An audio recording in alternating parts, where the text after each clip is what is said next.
নমস্কার বন্ধুরা, আজকে আপনাদের সঙ্গে দুধ কচু শাকের এক দুর্দান্ত রেসিপি নিয়ে আমি হাজির হয়েছি। এভাবে এই শাকটি রান্না করলে খেতে অসাধারণ লাগবে এবং গরম ভাতে জাস্ট জমে যাবে। তাহলে চলুন শুরু করা যাক। তো প্রথমেই আমি এখানে দুধ কচু শাকের ডাঁটিগুলোকে নিয়ে নিয়েছি। খুব ভালোভাবে গায়ের আঁশগুলোকে ছাড়িয়ে ছোট ছোট টুকরো করে আমি কেটে নেব। দেখুন ঠিক এরকম সাইজ করে কেটে নিয়েছি আর গা থেকে খুব ভালোভাবে আমি আঁশগুলোকে ছাড়িয়ে নিয়েছি এবং পরিষ্কার করে ধুয়ে নিয়েছি। এরপর একটা কড়াইয়ের মধ্যে আমি দিয়ে দিচ্ছি কিছুটা পরিমাণ জল এবং এর মধ্যে দিয়ে দেব সামান্য পরিমাণে তেঁতুল, যাতে গলা না চুলকায়। অনেক রকম কচু আছে কিন্তু হালকা পাতলা গলা চুলকাতে পারে। যদি একটু তেঁতুল দিয়ে দেওয়া হয় সেক্ষেত্রে কিন্তু সেই ভয়টা আর থাকে না। এরপর আমি জলটা হালকা একটু গরম করে নিয়েছি। ঠান্ডা জলের মধ্যে একদমই দেওয়া যাবে না, হালকা একটু গরম হয়ে এলে তারপর আমি ওই কচু শাকের ডাঁটিগুলোকে দিয়ে নিয়েছি। এরপর একটা মশলা রেডি করে নেব। তার জন্য একটা ছোট চামচের 3.5 চামচের মতো নিয়ে নিচ্ছি কালো সর্ষে আর দিয়ে নেব 2 চামচের মতো পোস্ত। এর সাথে এখানে দিয়ে নিচ্ছি আমি 2টো কাঁচা লঙ্কা। আপনারা যেরকম ঝাল খেতে পছন্দ করেন সে অনুপাতে ঝালটা দেবেন। এরপর সামান্য জল দিয়ে কিছুক্ষণের জন্য একটু ভিজিয়ে রাখবো। তারপর একটা মিহি পেস্ট আমি বানিয়ে নেব। এদিকে খুব ভালোভাবে শাকটাকে ভাপিয়ে নেওয়া হয়ে গেছে। আমি এরপর নামিয়ে নেব। খুব বেশি অতিরিক্ত সেদ্ধ করে নেওয়ার দরকার নেই, জাস্ট ফুটে এলেই কিন্তু হবে। এরপর একটা ঝুড়ির সাহায্যে আমি জলটা ঝরিয়ে নেব। তো এভাবে একটু তেঁতুল দিয়ে একদিন করে দেখবেন। যাদের গলা চুলকানোর ভয়ে খান না তারা কিন্তু অনায়াসেই খেতে পারবেন। তো দেখুন এখানে কিন্তু একটা মিহি পেস্ট আমি বানিয়ে নিয়েছি। এরপর কড়াইটা পরিষ্কার করে নিয়ে ওই কড়াইতেই দিয়ে দিচ্ছি এখানে কিছুটা পরিমাণে সর্ষের তেল। রান্নাটা অবশ্যই সর্ষের তেলে করার চেষ্টা করবেন, তাহলে কিন্তু এর স্বাদটা দ্বিগুণ পাবেন। এরপর তেলের মধ্যে ফোড়ন দিয়ে দিয়েছি 2টো শুকনো লঙ্কা আর দিয়ে দিলাম একটু সামান্য 5 ফোড়ন।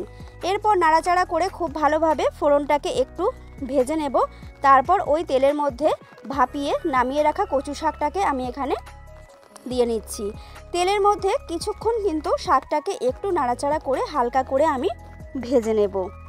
অবশ্যই শাকটা একটু তেলের মধ্যে কিন্তু নেড়ে নেওয়ার চেষ্টা করবেন, তাহলে কিন্তু এটা খেতে বেশি ভালো লাগবে। তো এভাবে তেলের মধ্যে কিছুক্ষণ মোটামুটি 1 থেকে 1.5 মিনিট আমি এভাবেই কিন্তু শাকটাকে ভেজে নিয়েছি। আর এই সময় গ্যাসের জোরটা কিন্তু ফুল হিটেই রাখতে হবে, কারণ এই শাকের মধ্যে যে এক্সট্রা জলটা টেনে নিয়েছে সেটা কিন্তু খুব ভালোভাবে তাহলে শুকিয়ে যাবে। তো এভাবেই যখন খুব ভালোভাবে 1 থেকে 1.5 মিনিট নাড়াচাড়া করে নেওয়া হয়ে যাবে, তারপর এর মধ্যে আমি এখানে দিয়ে নিচ্ছি স্বাদ মতো লবণ। আপনারা যেরকম লবণ খেতে পছন্দ করেন সেই অনুপাতেই লবণটি রান্নায় ব্যবহার করবেন। দিয়ে দিলাম 1/2 চামচের মতো হলুদ গুঁড়ো। এরপর আবারও কিছুক্ষণ নাড়িয়ে চাড়িয়ে আমি এটাকে একটু তেলের মধ্যে ভেজে নেব। তারপর যখন খুব ভালোভাবে ভেজে নেওয়া হয়ে যাবে, আমি যে মশলাটাকে বানিয়ে রেখেছিলাম সেটাকে দিয়ে নেব। তো এখানে 1.5 থেকে 2 মিনিট খুব ভালোভাবে আমি এখানে কিন্তু ভেজে নিয়েছি। এরপর ওই যে মশলাটা আমি বানিয়ে রেখেছিলাম সেই মশলাটাকে এর মধ্যে আমি দিয়ে নিচ্ছি। এখানে কিন্তু কোনো রকম জল অ্যাড করা যাবে না, তার জন্য আমি কিন্তু খুব ভালোভাবে মিক্সিং জার থেকে হাত দিয়ে পরিষ্কার করে এর মধ্যে দিয়ে নেব। কোনোভাবেই কিন্তু পাত্রটা জল দিয়ে ধুয়ে কিন্তু এর মধ্যে দেওয়া যাবে না। এরপর খুব ভালোভাবে এই সর্ষে এবং পোস্ত বাটাটা আমি মিশিয়ে নেব। আর এই সময়েও কিন্তু আমি গ্যাসের জোরটা ফুলেই রাখবো এবং সেইভাবেই কিন্তু খুব ভালোভাবে এটাকে নাড়াচাড়া করে মিশিয়ে নেব, আবারও কিন্তু 1 মিনিট সময় নিয়ে। যারা এইভাবে বানিয়ে খাননি, একবার দুধ কচুর শাক এইভাবে বানিয়ে দেখতে পারেন, খেতে কিন্তু অসাধারণ লাগবে। তো খুব ভালোভাবে এখানে দেখুন মোটামুটি মিশিয়ে নেওয়া হয়ে গেছে। এরপর এর মধ্যে আমি টেস্টের ব্যালেন্সের জন্য দিয়ে দেব চিনি। তো এখানে আমি মোটামুটি একটা ছোট চামচের 1.5 চামচ মতো চিনি দিচ্ছি।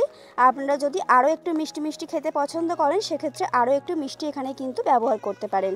এরপর চিনিটা গলে যাওয়া পর্যন্ত আরও কিছুক্ষণ আমি এটাকে নাড়াচাড়া করে নেব, তাহলেই কিন্তু আজকের এই শাকটা রেডি হয়ে যাবে। আর এটা কিন্তু গরম ভাতে খাওয়ার জন্য একদমই মোটামুটি রেডি হয়ে গেছে। এই রেসিপিটি অসাধারণ লাগে খেতে। দেখুন আমি শুকনো করে এটাকে বানিয়ে নিয়েছি। এর থেকে বেশি সময় আর রাখার দরকার নেই, এটা কিন্তু একদমই রেডি হয়ে গেছে। আমি এবার এটাকে নামিয়ে নেব। তো আজকের এই দুধ কচু শাকের রেসিপি আপনাদের কেমন লাগলো অবশ্যই কমেন্ট করে জানাবেন। ভালো লাগলে লাইক শেয়ার করবেন। আর আমার চ্যানেলে আজকে যারা নতুন বন্ধু তারা অবশ্যই আমার চ্যানেলটিকে সাবস্ক্রাইব করে দিয়ে পাশে থাকবেন।